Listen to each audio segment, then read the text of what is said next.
So on to question 6. Now, this question is worth 8 marks.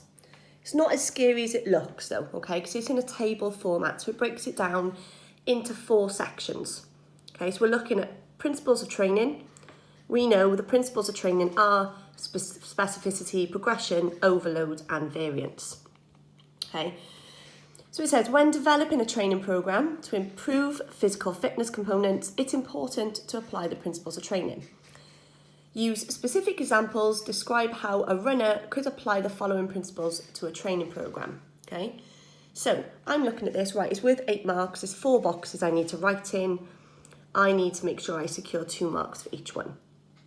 Okay, so we've got the first one, specificity.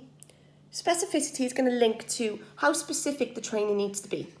So if we have a runner, how is he going to make his training specific? Okay, it's going to involve possibly cardiovascular endurance, it's continuous training, he might need to train on a running track. Okay, his training needs to be specific to his individual needs. If I was to train, it would be specific to a netballer. If a runner's training, now we don't know what type of runner he is.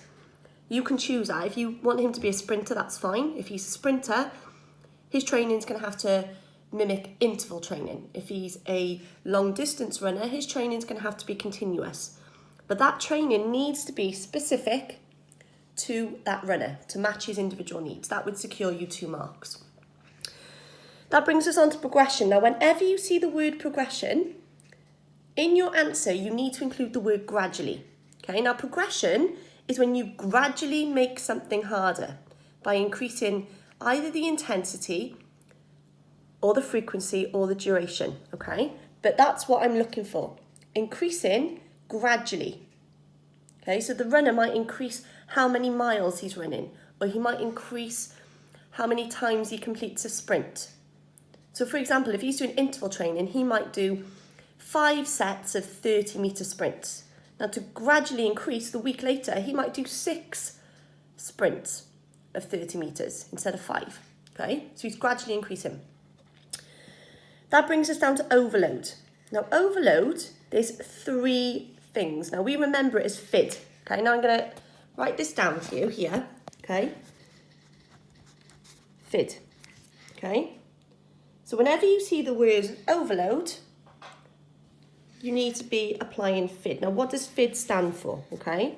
So we've got frequency, intensity, and duration, okay? That is how I would overload my training. So frequency means how many times I'm doing it. How many times am I training per week to improve my fitness? How hard am I training? That's the intensity here, okay? How hard is my training? Am I lifting heavier weights?